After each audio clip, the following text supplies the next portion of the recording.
जय हिंद दोस्तों। मैं धीरज फुलमती सिंह बिंदास धीरज में आपका स्वागत करता हूं।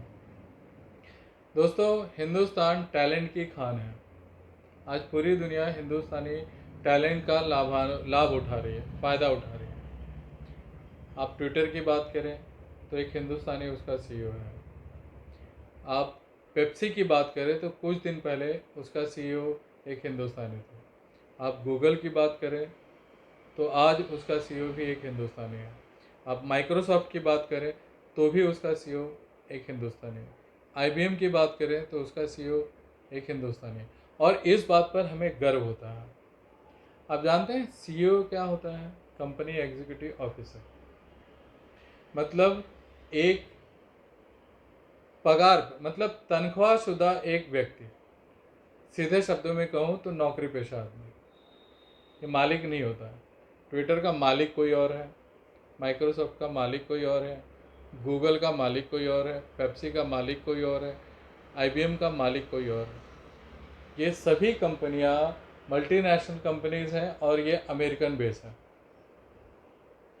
टेस्ला के जो मालिक हैं एलन मस्क, उन्होंने एक ट्वीट किया था कि भारतीय टैलेंट का सबसे ज़्यादा फ़ायदा अमेरिका उठा रहा है।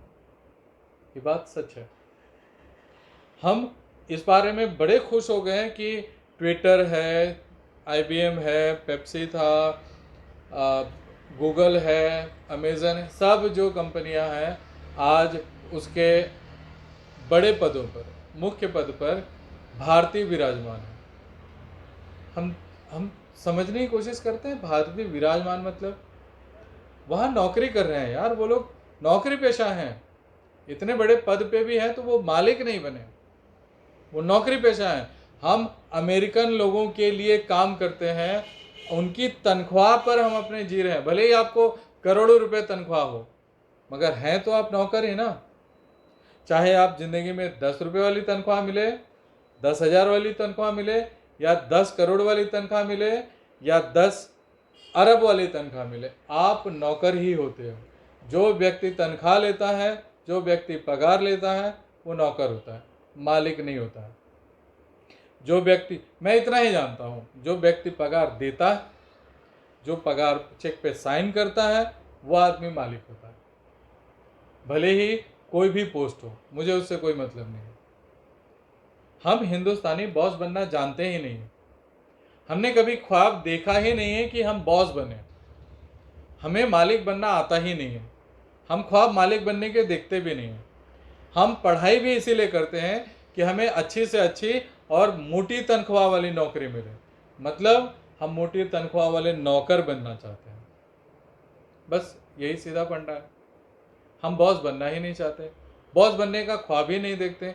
बॉस बनने की शायद हमारी हैसियत नहीं है, बॉस बनने का शायद हमारा रुतबा ही नहीं है, बॉस बनने की हमें लक्ष्य नहीं है, हमारे पास ऐसा कोई ध्येय नहीं है। हम बॉस बनना ही नहीं चाहते। हम बॉस बन करके 4 और नौकरी जनरेट करना नहीं चाहते, 4 लोगों को नौकरी नहीं देना चाहते। हम चाहते हैं 1,00,000 2,00,000 मोटी तनख्वाह मिल जाए, करोड़ 2 करोड़ मोटी तनख्वाह मिल जाए, हम उसके नौकर बन जाए, उसी में खुश हो जाते हैं।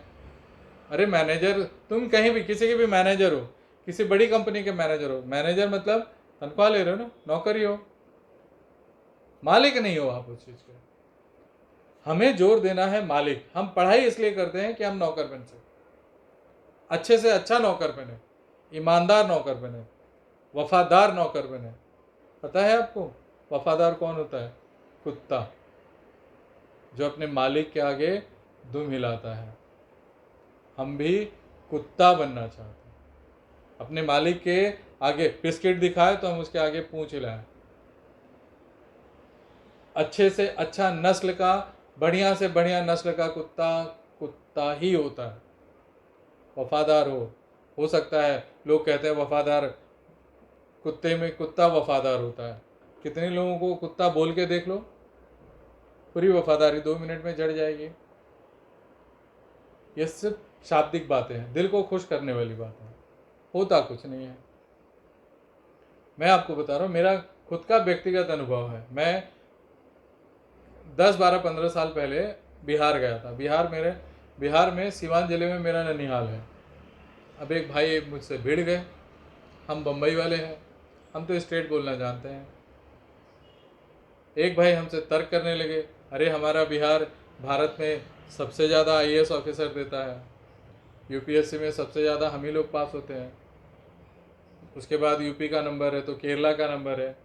मैंने बोला बंधु, आप आईएएस बन जाते हो, आईपीएस बन जाते हो, कुछ भी बन जाते हो तो क्या होता है, आप मालिक हो जाते हो, आपको तो तनख्वाह मिलती है ना। रिटायरमेंट होने के बाद आप समझ में आ जाता है, आप रिटायर होते हो ना, मालिक रिटायर नहीं होता है, आप रिटायर होते हो, भले मोटी तनख्वाह, आपको गाड़ी घोड़ा सब मिल जाए, बॉडीगार्ड मिल जाए, मगर आपकी हैसियत एक नौकर वाली है। आईएएस भी होता है, आईपीएस भी होता है ना, तो एक तनख्वाह पेशा नौकर होता है, आप नौकरी कर रहे हो। अच्छा, इस नौकरी को या इनको तनख्वाह कौन देता है? बोले सरकार देती है। सरकार कहाँ से देती है? टैक्स। टैक्स मतलब बॉम्बे। भारत का 40% टैक्स बॉम्बे देता है और इसी टैक्स के बलबूते उनकी तनख्वाह मिलती है। मतलब हम बॉम्बे वाले मालिक हैं, हम मालिक बनना जानते हैं, हम मालिक बनते हैं। एक सबसे बड़ा, सबसे छोटा समूह है मगर सबसे बड़ी हैसियत रखता है, जैन धर्म वाले। जैन समुदाय को आप देखिए, सिख समुदाय को देखिए, ये ज़्यादातर नौकरी नहीं करते हैं। आज पता है इनके जैन धर्म की संख्या कितनी है? 50 लाख। पूरे भारत की जनसंख्या कितनी है? 135 करोड़। उसमें इस 50 लाख की कहाँ अहमियत है? मतलब थाली के चावल में एक दाने के बराबर। मगर आप कभी होटल में चले जाइए, आपको स्पेशली जैन फूड मिलता है। मतलब इस 50 लाख की जनसंख्या में इतनी ताकत है कि आपके होटल का मेनू बदल दे रहे हैं। ये गुजराती होते हैं, मारवाड़ी होते हैं, मध्य Marwari in the sense Rajasthan में भी होते हैं, गुजरात में भी होते हैं। मारवाड़ी समुदाय, जैन समुदाय आज स्टॉक मार्केट में सबसे स्ट्रांग है। मतलब भारत की अर्थव्यवस्था में सबसे बड़ा स्ट्रांग समूह अगर कोई है तो यही है। ये नौकरी नहीं करते, ये पैदाइशी होते हैं बॉस बनने के लिए। सिख धर्म वाले ये पैदाइशी होते हैं, लड़ाका, हिम्मत, योद्धा टाइप के होते हैं। ये पैदा ही होते हैं बॉस बनने के लिए, योद्धा बनते हैं। आप अपने आप को देखिए, ज़्यादातर भारतीय क्या है? जॉब करके खुश। सुबह उठा, जो नौकरी है 9 से 6 की नौकरी करनी है, फिर घर पे आके बीवी बच्चों को डांटना है, चुपचाप पलंग तोड़ के सो जाना है, फिर सवेरे जाने की तैयारी करना है। आप जानते हैं एक नौकरी पेशा आदमी अगर छुट्टी करना चाहे तो उसके लिए असंभव है, या उसे अपने सीनियर को दरख्वास्त देनी पड़ेगी कि भाई मुझे फलाना फलाना दिन ये चीज़ के ये मौके पे अवसर पे मुझे छुट्टी चाहिए। मालिक को कभी दरख्वास्त नहीं देनी पड़ती है। आज रिलायंस में काम करने वाला आदमी अगर चाहे कि अगर कल उसे छुट्टी करनी है तो उसे दरख्वास्त देना पड़ेगा, मगर मुकेश अंबानी को कल अगर छुट्टी करनी है ना तो उसे किसी के दरख्वास्त की, वो अपनी मर्जी का मालिक, वो अपनी मर्जी का मालिक है। मगर उसके जो बहुत बड़े सीईओ भी होंगे ना, वो अपनी मर्जी के मालिक नहीं है। उन्हें अगर कुछ करना भी है ना तो मुकेश अंबानी से पूछेंगे। तो दोस्तों, चाहे आप, हो सकता है आपने अपनी ज़िंदगी जी ली, आने वाली पीढ़ी को बॉस बनना सिखाइए।